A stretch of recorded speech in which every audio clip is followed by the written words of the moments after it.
Përshëndetje të dashur shikues. Sot do të nisim me një nga episodet e serialit Qyteti i Largët. Episodi nis me vdekjen e Fikrijes, ku bie si një rufe shkatëruese në jetën e Aljës dhe hap një plak që nuk ka as shërim, as kohë që ta zbusë.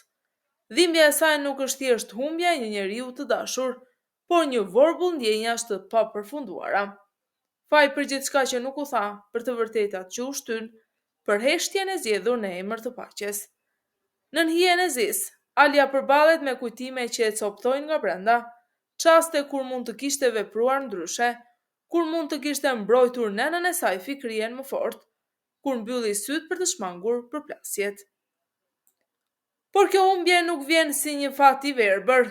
Fikrie qellohet për vdekje nga Halis, në një akt të ftohtë dhe të pamëshirshëm, vetëm që ajo të mos zbulojë të vërtetën.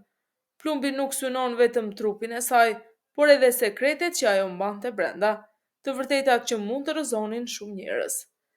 E plagosur rend, Fikrie lufton me frymën e fundit, ndërsa çdo sekond mbetet një betejë mes jetës dhe vdekjes. Ky akt i errët ndes një zinxhir ngjarjes të pakthyeshme. Gjian, i verbuar nga zemërimi dhe dhimbja, përballet me Halis, pa mëshirë dhe pa hezitim, ai e qellon për vdekje. Në atë moment gjithçka shpërthen. Hakmarrja, drejtësia personale dhe shkatrimi bashkohen në një pikë të vetme. Gjaku i derdhur nuk sjell lehtësim, por vetëm shumë errësirë.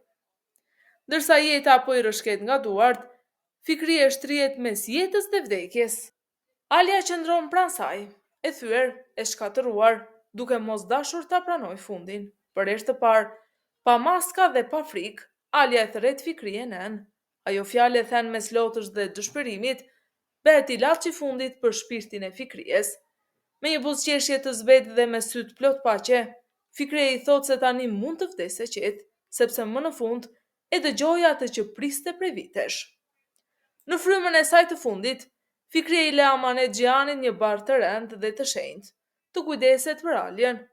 Pas vdekjes së Fikries, rezidenca mbushet me eshtje të rëndë, çdo qoshe, çdo mush, çdo kujtim bëhet një plagë e hapur për Aljen.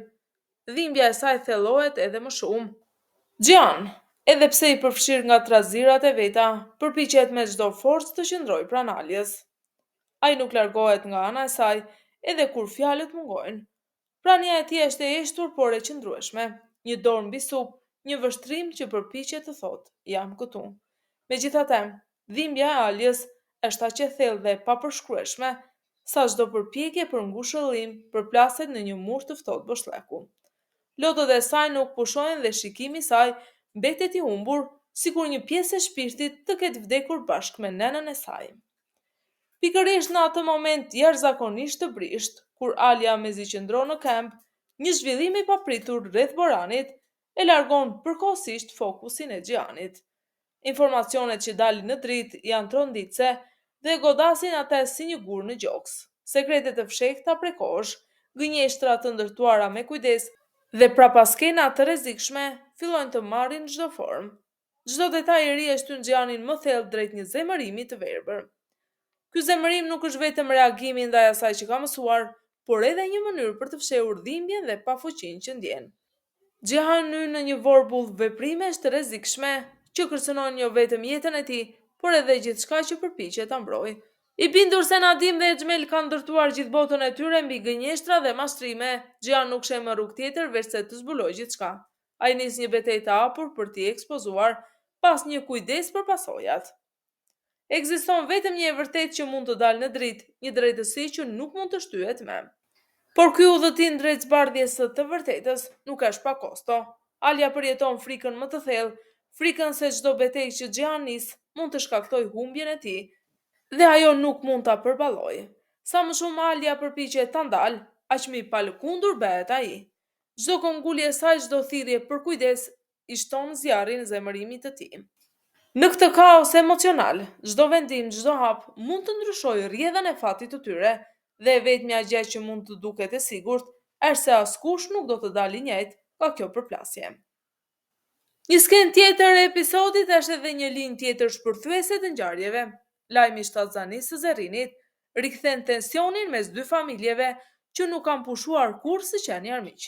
Çdo fjalë, Çdo veprim dhe çdo shikim i saj, diskutime të vjetra, plagë të pazgjidhura dhe dyshime të fshekta prej kohësh. Rezidenca mbushet me një heshtje të rënd, ndërsa secili personazh përpiqet të kuptojë se çfarë do të ndodhë më pas. Kaja nuk mund të përballojë pasigurinë që e gryen nga brenda. Pyetja që e ndjek nuk është e lehtë.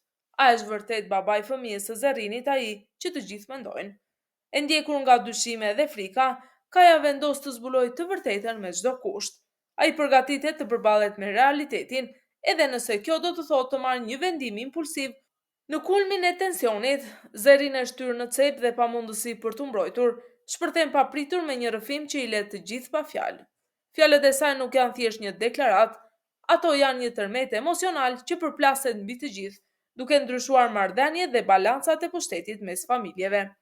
Çdo shikim, çdo frymarrje dhe çdo hap tashmë ka rëndësi.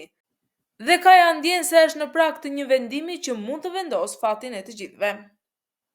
Gjatë këtij episodi, mes tensioneve dhe konflikteve të shumta, një skenë ndryshon për një moment grohtësie.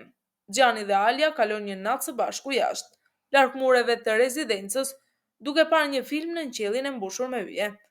Atmosfera është e qetë, e heshtur dhe për herë të parë, prej shumë ditësh, shqetësimet e ditës bëhen përballë qetësisë së natës. Për një moment, Alia vendos kokën mbi shpatullën e Xhanit, është një gest i thjeshtë por i fuqishëm, një falënderim i heshtur për mbështetjen që ai ka dhënë këto ditë të vështira. Xhani ndjen ngrohtësinë dhe afërsinë e saj, dhe për një çast, gjithçka jashtë këtij momenti zhduket.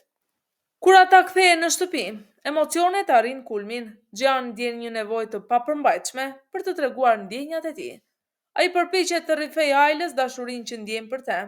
Zemra e tij është e hapur dhe e sinqertë, por pikërisht në momentin më të ndjeshëm, deklarata e tij ndërpritet papritur nga Sadakat. Me një buzëqeshje të ftohtë dhe një qasje të llogaritur, ajo prezanton mysafiren e saj në rezidencë, duke futur tension përsëri në atmosferë. Xhan sapo e sheh që mysafirja është Mine, menjëherë kupton kërcënimin dhe i kërkon Sadakatit të largohet, të ruajë distancën dhe të mos ndërhyjë, por Sadakat nuk e pranon. Me një gjuhë të ftohtë dhe të prerë, ajo e kundërshton. Sipas saj, Mine po i ofron një fëmijë Xhanit dhe ajo që duhet të largohet është Alia. Ky moment shkatëron qetësinë e natës dhe përplas ndjenjat e Xhanit dhe Aliës në realitetin e rrept të intrigës dhe manipulimit brenda rezidencës. Dashuria dhe afërsia e tyre përballet me manipulimin dhe lojrat e pushtetit të Sadakatit, duke bërë situatën tepër të ndërlikuar dhe duke lënë audiencën në pritje të pasojave dramatike që do të pasojnë. Çfarë mendoni se do të ndodhë me Alien dhe Xhanin pas planit të Sadakatit?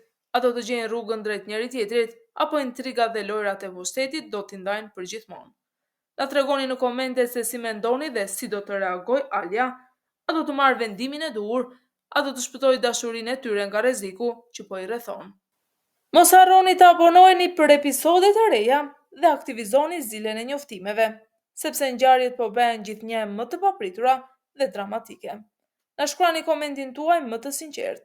Ne duam të dimë mendimet tuaja.